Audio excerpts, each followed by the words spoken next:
Welcome to the Earth Keepers podcast. This podcast is for people who seek new and better ways to love and care for the earth.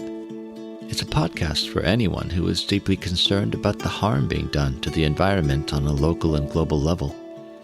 It's a podcast that builds community and connection between people of like heart and mind, people who believe that earth care should be integrated into every aspect of life, and for many in the Earth Keepers community, that includes our spiritual lives. As you may know, in Season 3 of the podcast, we're dedicating a good number of our episodes to the exploration of environmental justice themes. In this episode, we'll be talking with Mathews Malata Jr., an environmental journalist and president of the Association of Environmental Journalists in Malawi. He and his colleagues are dedicated to bringing attention to serious environmental concerns. Oftentimes, that means uncovering systemic corruption, but also advocating for more just policies on topics like forestry, waste management, and the protection of green spaces. Journalists like Mathews seek to make people more aware of the impacts of the ongoing climate crisis and the need for every Malawi citizen to work for the preservation and protection of their beautiful country. At the same time, Mathews points out that the struggle for environmental justice is a global one, since most of the catastrophic impacts of climate change in Malawi are actually caused by the harmful habits of nations in the global north. We need to slow down on anything else that's really contributing to damaging our planet. We don't have planet B. We only have one planet. And I think we need to coexist with nature. We must realize that whatever little action we do has got a bearing on the environment. You are killing people down here. I know sometimes when people are in their comfortable spaces, the way you can explain climate change when you're in Glasgow, UK, United States, Netherlands, wherever it is, they're going to show it's different from what it is this other side of the world. It's really tough. It's made life complicated for many. And I think we need to reconsider some of the options and decisions that we continue to make as leaders, but also as citizens. Welcome, friends, to the Earth Keepers podcast. Well, Mathews, welcome, and thank you for being on the podcast. Perhaps you could tell our listeners a bit about yourself and about your work with the Association of Environmental Journalists in Malawi. Thank you so much indeed, Doc, for the opportunity that we can really share interesting perspectives from Malawi regarding how we're caring about nature and all that. So basically, I'm a journalist, but my work really has been on environmental communication. I've got about 15 years of experience or more in the sector, but I think it's been 10 years reporting on environment issues. Mm-hmm. I'm currently the president of the Association of Environmental Journalists in Malawi, a grouping of media professionals interested in reporting on environment issues across the country and beyond. But above that, I'm also a member of the Movement for Environmental Action in Malawi, an NGO that also tries to focus on environmental justice issues. And I'm in a couple of boards for some of the environmental governing institutions, for example, the Zalanyama Conservation Trust. And I'm also part of the National Steering Committee on Climate Change and Disaster Risk Management. So, in a nutshell, that's how I would explain myself. But I really sum up all this in one statement to say I think I'm just someone who is really interested and passionate about nature. Yeah, and I would like to know more about that. As a journalist who covers many issues, why have environmental issues in particular become the focus of so much of your work? I think Malawi is one of the best countries to be, so beautiful, really nice. But I think we have had issues in as far as caring for the environment is concerned. I grew up in a district where we had rich forests, but then there was also a lot of tobacco farming. and there was a lot of wood that was being used for tobacco processing. We have grown up in a setup where, for example, littering doesn't really matter. It's not an issue. And then with time, when I was doing my first job, it was in Blantyre, I got a chance to really be trained on some of the environmental issues, and that really opened up my mind to say, I think there are lots of things that you're not doing right. And then I started to develop special interest in environment issues. I mean, I had been reporting on politics, health, business, and all that. But I think this was like my turning point. It really occurred to me that there was a huge gap which us journalists were not really trying to address.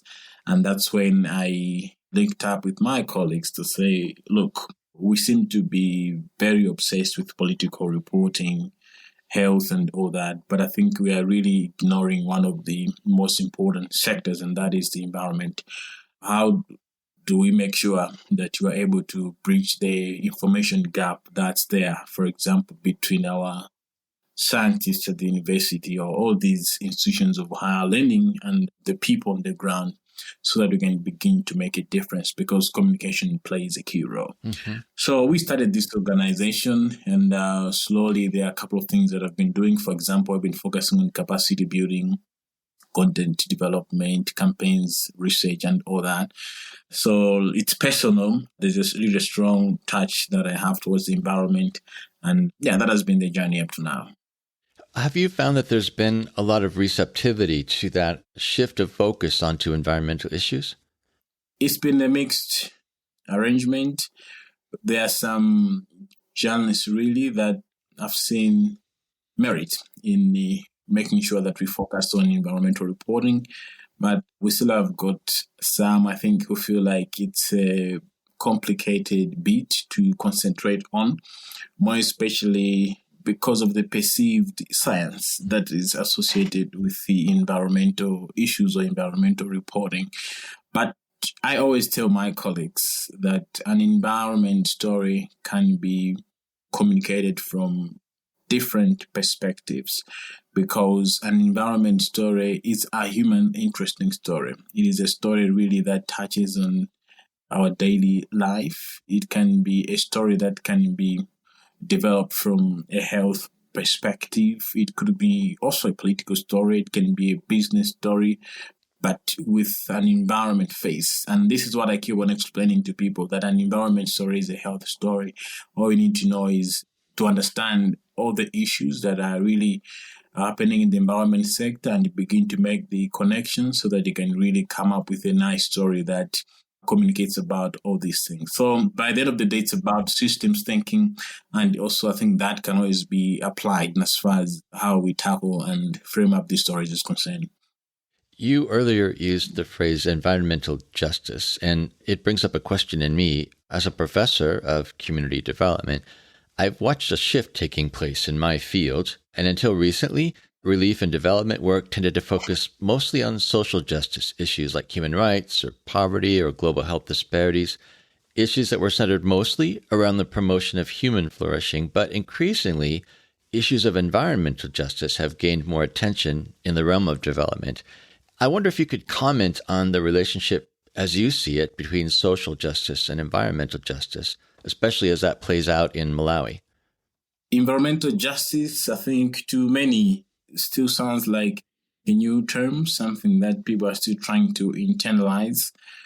But for me, it goes back to the fact that you cannot really separate these two. Social injustice and environmental injustice, I think they are pretty much connected. I'll give you this example. Malawi, yes, has been affected hugely by the impacts of climate change, and this has resulted in a number of disruptions in as far as development is concerned. What it means is that agricultural production and productivity keeps on going down just because we are not getting the amount of rains that we are supposed to receive due to the climatic changes that have occurred.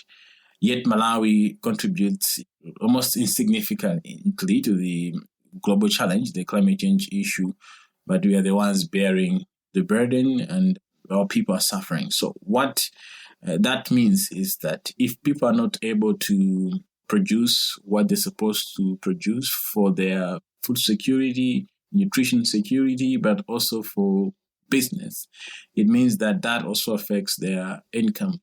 And if they are not able to do certain things just because their income has been really reduced due to the climatic issues, that is really not fair because they can't really live freely. They can't do the things that they are required to do on a daily basis. And this is why I'm saying you connect these issues every time and again. And I think there are also linkages when it comes to climate change and health. If you have got an increase, for example, with a number of diseases, people being admitted, hospitalized now and again for things that were avoidable, I really think that's a great social issue which is being really exacerbated by issues that are happening in the way we are managing our environment. So for me, these two are really linked because by the end of the day, what's happening is that our people, this side, are suffering because of what is happening on the other side of the world, the global north. And I think this is why we always emphasize that I think those that are responsible for polluting Mother Earth should really make sure that they are able to pay, but also help countries that have been hit badly by the adverse impacts of climate change so that at least we can minimize the suffering that they're experiencing. And of course, that very issue was at the heart of discussions at COP26, the annual UN Conference on Climate Change in Glasgow this year. I'm wondering, what was your experience of reporting on that event like? Did you come away more encouraged or more discouraged about the potential for international collaboration on climate issues? Indeed, Glasgow was interesting. 38,000 people meeting in one place, 192 parties discussing a very complex issue. And I think it is hard to expect a consensus on many things. However, I think the meeting was necessary and COP meetings are necessary indeed.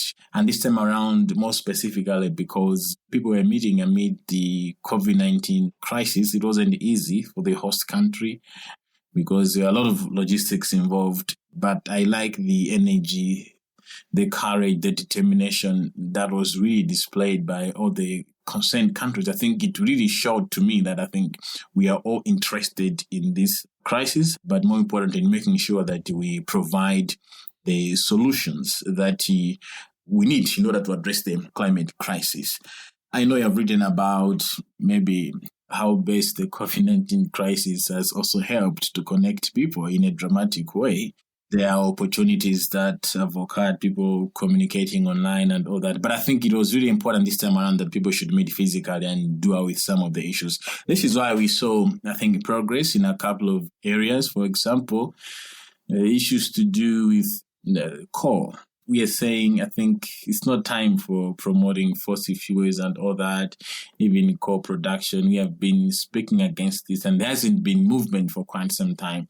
But I think out of this meeting, we noticed that there was somehow an agreement to phase down coal production. They were very clever in the way they framed everything. So they're talking about phasing down, which we think really provides green light, but I think we need to make sure we follow up on some of these commitments, and the countries that are pledging to do this should really come up with more practical measures to make sure that whatever they are committing is really done, because it's not going to be easy, but we have to do this. We don't have an option. Otherwise, we'll be heading for a major catastrophe that we have never experienced before.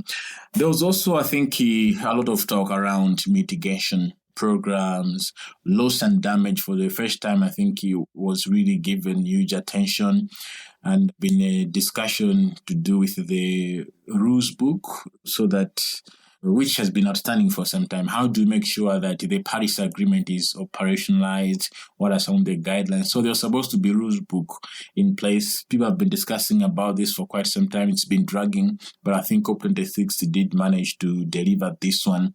And Malawi also made a declaration or signed a commitment in reversing and halting deforestation by 2030, which I think is also quite exciting. But as good as all these things may sound, including issues to do with increasing funds for adaptation, there was a $100 billion US commitment which countries were supposed to deliver, but most of them did not.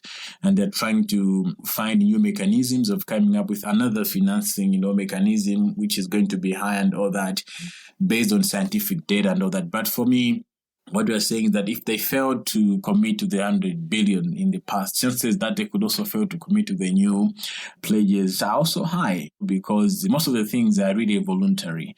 They are not legally binding, and that's where it becomes tricky. So yes, all these things came out as positives, but we really need to make sure that we follow through, and then we should get genuine and serious commitments. Otherwise, we have seen pretenders at such meetings, especially COP. People say this on the podiums, but when they go back, I think funny things happen, and then you don't deliver on such commitments. The crisis continues, and then people in the South and other countries or other parts of the world continue to experience the worst, and things may go bad if we don't do anything, at least according to the IPCC report, which we all know about.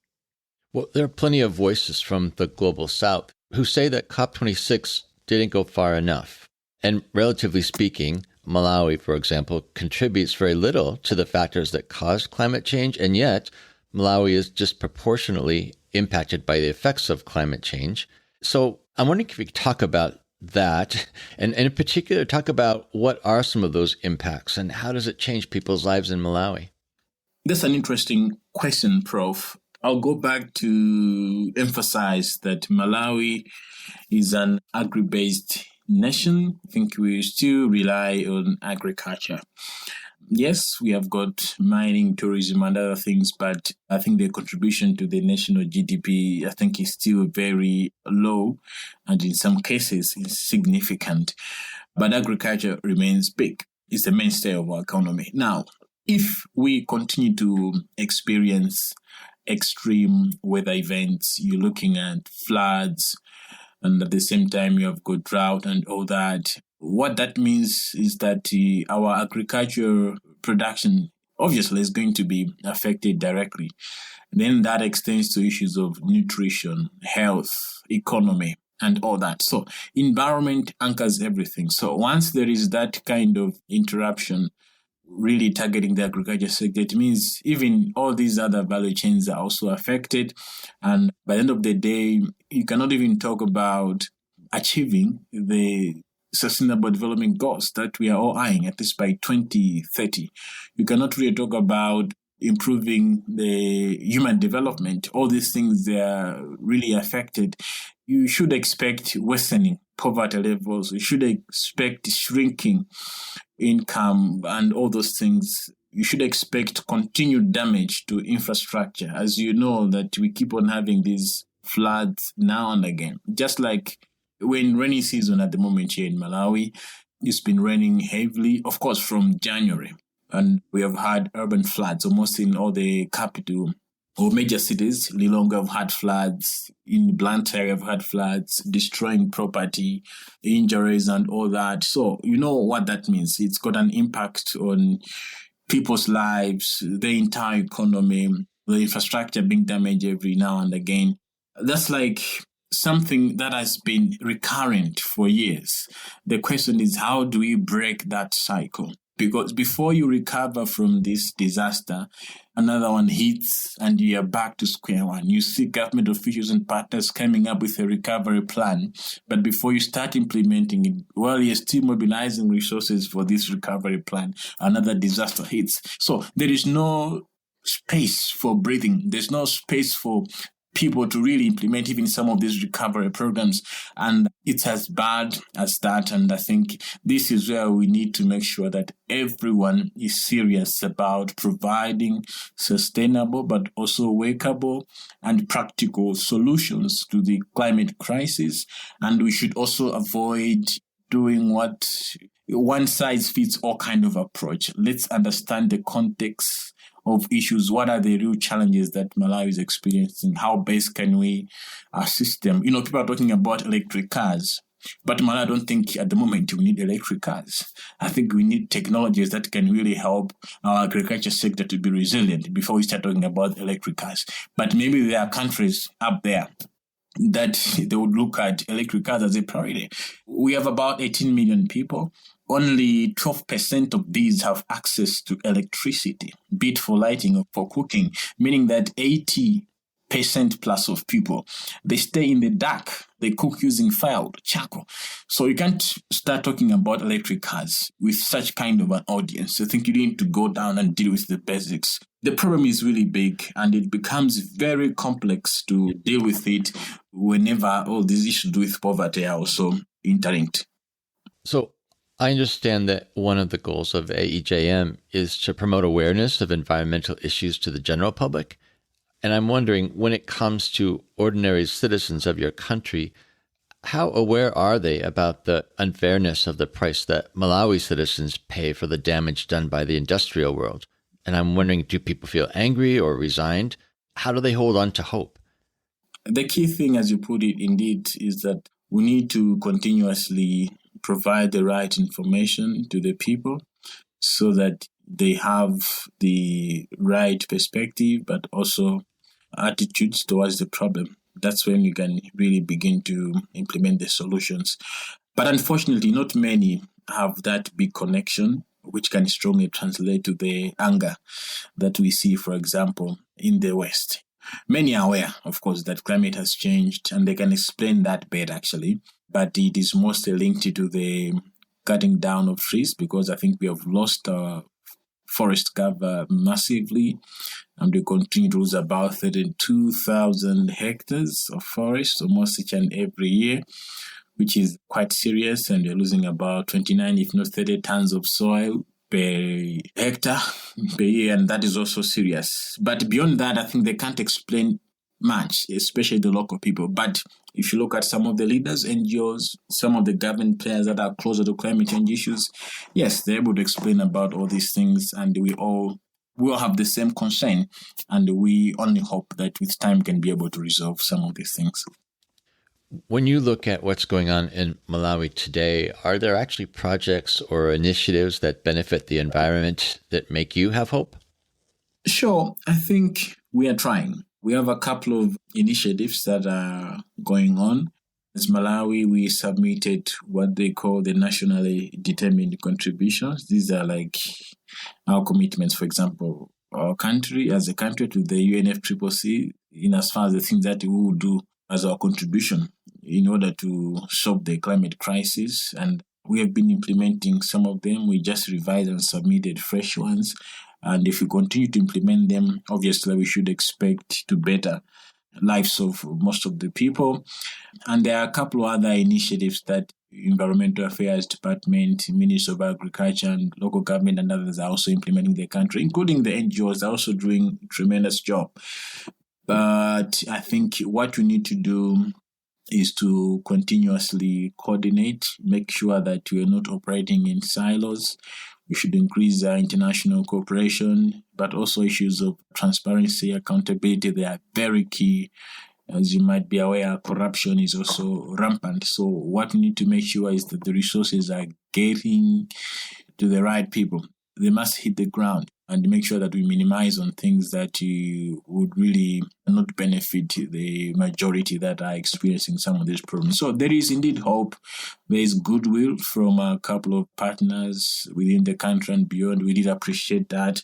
And if we stay course, I'm sure, by prioritizing some of the technologies that we need to implement as a country, there have been a couple of studies that have been done by all these institutions of higher learning, and they are promising. We have lots of policies policies that are interesting, robust policies. Okay, I think Malawi is one of the best countries, as far as developing policies is concerned. Maybe our challenge is only implementation, resources, but also the discipline to stay on course when implementing programs. But we have robust policies that can really help drive out the people from this crisis. So would you say that in the fight for environmental justice, do you think the government of Malawi is on balance a force for positive change, or is it in some ways a matter of having to work around government restrictions, that most people are doing this on their own without government support? I think the government is really trying, as you are aware, that you can't really implement most of the climate change programs without working with existing government structures at district level, even regional or national level. I think it's practically impossible. The government has created space for various players, including the donor community development partners that are interested to work within Malawi. The government has expressed commitment. I talked about Malawi having robust policies in various sectors where the environment is concerned. We have signed a couple of commitments locally and internationally. So there is that will from the government. But perhaps what we need to do more as a country is to translate that commitment into something that's tangible, physical, some progress. And I think that's where we need the strong allies, civil society that is very strong, the media that is very strong and informed, but also the community must be able to stand up and demand what belongs to them. Because government is government, politicians are politicians, so you can't really trust the government on everything. We still have to come hard on them on certain things and make sure that they deliver. They can make commitments in all these policies I'm talking about, but to deliver is something different. When it comes to budgetary allocations, environment in Malawi still gets less than 1%. So these are the issues. If environment anchors everything, and then we have got a budget that really only absorbs 1% for environmental initiatives, then that shows lack of seriousness somehow. Much as we've got other funds coming from development partners and all that, but I think charity begins at home. We need to also show and demonstrate that whatever we speak or indicate in our policies, we're also ready to implement by providing the necessary resources so that we can hit the ground. So it seems to me that journalism would be an important factor in empowering people to demand those things, empowering people to feel like they can make a difference, empowering people to believe that they shouldn't rely on the government for the change that needs to happen. Would you see it the same way? Absolutely. There are certain things that we need to continuously empower the people to do. For example, the caring of trees. We are now, I think, going through what we call the national forestry season. We plant trees intensively, I think, from December up to April. These are the things that you don't wait for the government to come and tell you plant more trees. It must be a personal issue. We don't have to be selfish. The trees, the shade, the fresh air we are enjoying today is because our parents did a good job in planting these trees. The mangoes, the whatever we are enjoying today is because someone did a good job. And I think we need to do the same so that as we hand over the nation to the other generation, they should find it at least in a good state. And that's what I think that communities at whatever level, they can really try to make sure that they're able to plant more trees, but also take care of the existing trees, regardless of the energy demands that we have.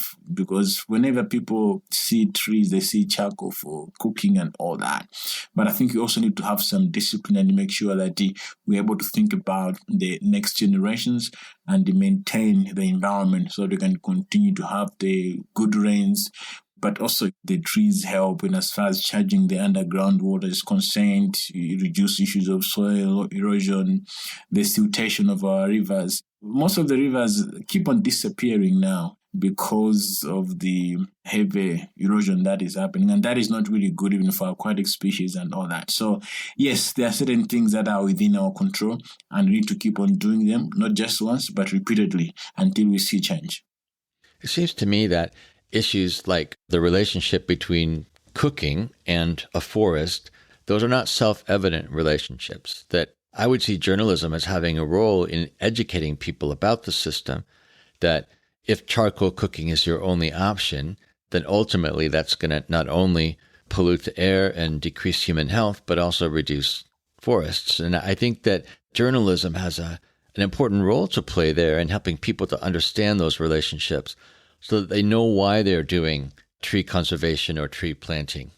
You are very right. And just recently, we just concluded and we should be launching the dossier, which has got a couple of investigative stories that we're just focusing on the forestry sector, and the interesting revelations came up. Lots of discoveries, lots of interesting issues really in that dossier. And mostly, I think we realize and we learn that indeed we have got a crisis in as far as the energy issues are concerned. Energy poverty is real here in Malawi. And it is also true that most of the people still rely on the biomass, charcoal in this case, for cooking. And that some of the alternatives, for example, you're looking at gas, LPG, much as it's still not good for the environment. But at least maybe that's what we need to use at the moment. I don't know, but it's still expensive to get gas. Even the setup, the landing cost here, it's very expensive. And they find that not many people use gas for cooking here in Malawi. And electricity is also a challenge. Like I said, you have got about 12-14% of people with access to electricity. That means that the other group is left out, and you can guess what they're using for cooking and all that. So indeed, we need to continuously remind the people that we need to take care of the trees because they're also servicing us. There are lots of ecosystem benefits or services that we get from the forests, and that's why we need to try as much as we can to replenish the trees that we are destroying or we are harvesting illegally or legally. But the only challenge is that they've got issues to do with, for example, rapid population growth. You've got issues of high urbanization, and it's really becoming a challenge to catch up. It looks like the distraction is outpacing whatever you're doing to replace whatever you've destroyed. Many listeners to this podcast live in the global north or wealthier nations, and as hard as it is to face truth, they sincerely want to know the truth about climate injustice, especially on a global scale. So first, I want to thank you for speaking truth to the world, as you do through journalism. But I also wanted to ask, what should be the response of those living in countries that, in fact, are causing the most damage to the planet by the way we live our lives and the standards of living that we demand? We need to slow down on anything else that's really contributing to damaging our planet. We don't have planet B. We only have one planet. And I think we need to coexist with nature. We must realize that whatever little action we do has got a bearing on the environment. You are killing people down here. I know sometimes when people are in their comfortable spaces, the way you can explain climate change when you're in Glasgow, UK, United States, Netherlands, wherever it is, they're going to show it's different from what it is this other side of the world. It's really tough. It's made life complicated for many. And I think we need to reconsider some of the options and decisions that we continue to make as leaders, but also as citizens.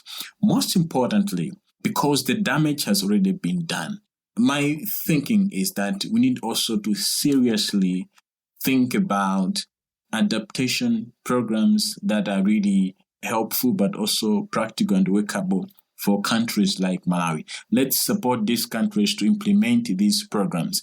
We're looking at technological transfer. Let's have the right technology developed within context. It has to be cheap, easy to maintain, low cost, user-friendly, so that we can continue to thrive our agriculture sector regardless of the changing climate.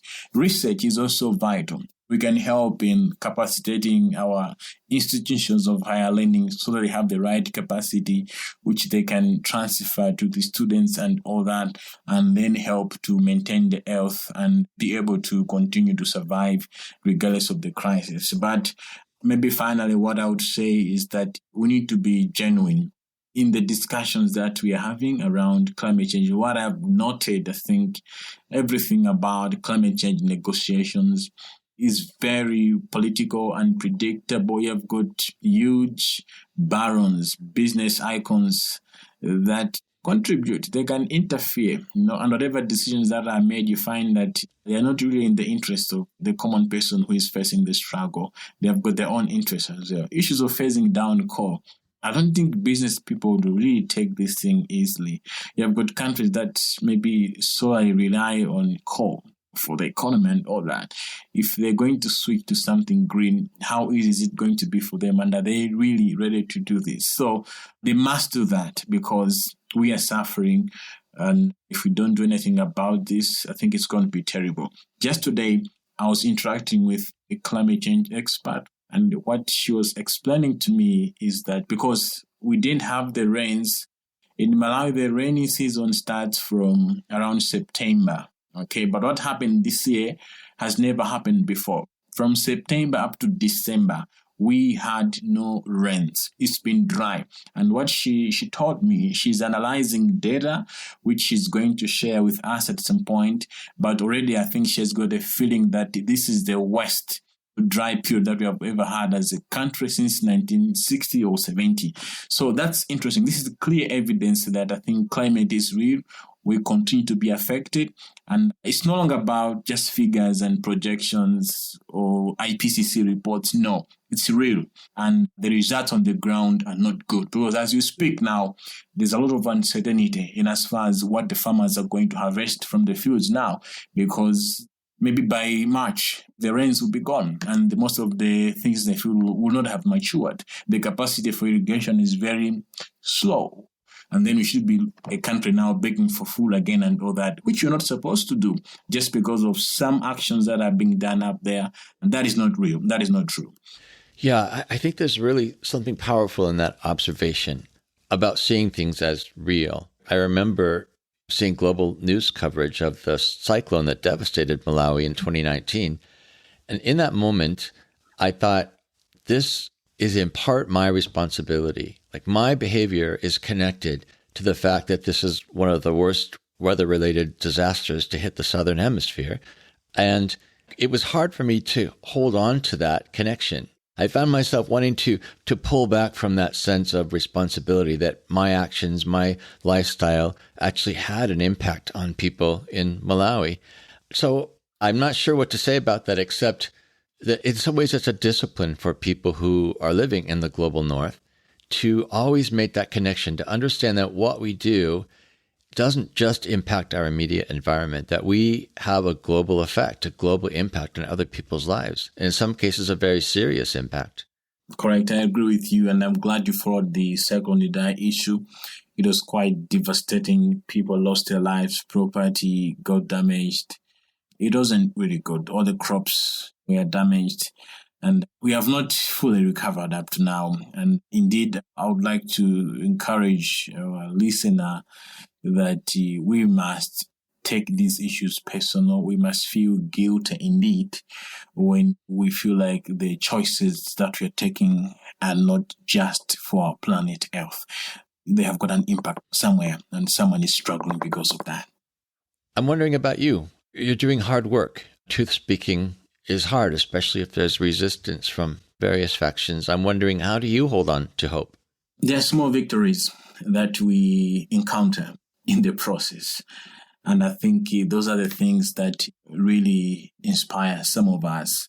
It has not been easy to report as a journalist and then at the same time also put on a hat for an activist of some sort, because all these two, they've got their own rules.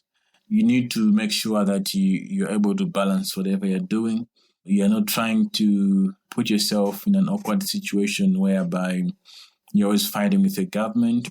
but you don't also want to be too nice to the government unnecessarily so. Aside issues of climate change, we have participated in a couple of issues anyway: policy development, consultations, development of key messages, communication strategies, and all that. That's our contribution, and we keep on tracking what is happening. I know there's an area which you have not done so much, and that is to track the finances that all these players are investing in the climate change work. We need to make sure the money that's being invested is really benefiting the people on the ground. And I think the approach now should be that whosoever is supporting countries like Malawi, they must ensure that 70% of the money that's coming really goes to the communities. Unfortunately, some of these policies are also pushed by the development partners themselves, Global North, or wherever it is. You realize they'll give you, for example, let's say $50 million US, and then maybe half of it, or maybe 60-70% of it goes to studies. Studies are okay, studies are good, but how do we utilize something that has already been done in the past? They'll be spent on flights, consultancies, and then money goes back to where it came from. Only just a little is used for implementation on the ground, and we are not delivering the change that we would like to see. So, in as far as climate change issues are concerned, those are some of the things that we have been able to do. But we also have waste management as a big issue here in Malawi. I think we are really struggling. We are not doing best. We have got city councils, city authorities that not have even a single vehicle for refuse collection and all that. It's bad as that. We have got industries that continue to discharge wastewater into our water bodies. Just today, at least, we have some good news. One company has been fined 10 million Malawi kwacha for discharging wastewater. We had to fight for this. We had to go there, take pictures, put on the social media, push the authorities to punish this company. And it's been a struggle, but today we got news that they've been punished. And these are some of the small victories that really encourage some of us. Last year, we contributed in making sure that one of the companies that was producing thin plastics, because Malawi banned these thin plastics, but there was one company which was still producing these thin plastics. We had to investigate, establish the company, report to authorities. We fought through the matter in the courts until the company was closed. The whole machinery was uprooted from the premises. That gives that kind of hope that we need. So there is hope when we see these small victories. And I know that with time, they will add up, and then people will begin to understand why we keep on saying no to certain things. Well, I just want to commend you for the work that you do. I know it's difficult work, but the work of truth speaking is the work that's going to lead to change. And apparently it has in Malawi. So I just want to affirm that and honor you for that. Thanks, Prof. Thank you for the opportunity to speak to you, but also to speak to whoever is listening to the program right now. Thank you. We've been in conversation with Mathews Malata, environmental journalist and president of the Association of Environmental Journalists in Malawi. If you'd like to learn more about the work of AEJ or to access some of Mathews' articles and video news reports, be sure to check out the show notes for this episode on the podcast website. If you appreciate this podcast and want to help us expand its global reach, please share this episode with a friend. You can also show your support by subscribing. Just go to whatever platform you listen to podcasts on and hit the subscribe or follow button for the Earthkeepers podcast. Finally, it would be very helpful if you could leave a review on Apple Podcasts or Stitcher. I'm Forrest Ginsley, your podcast host. Our executive producer is James Amadon. Our producer is Dave Ulfers. Forrest Reed is our editor and the creator of our original music. Our research assistant is Rochelle Nordman, and Jesselyn Gentry is our social media director. Thank you, friends, for listening. And please join us for our next conversation on the Earthkeepers podcast.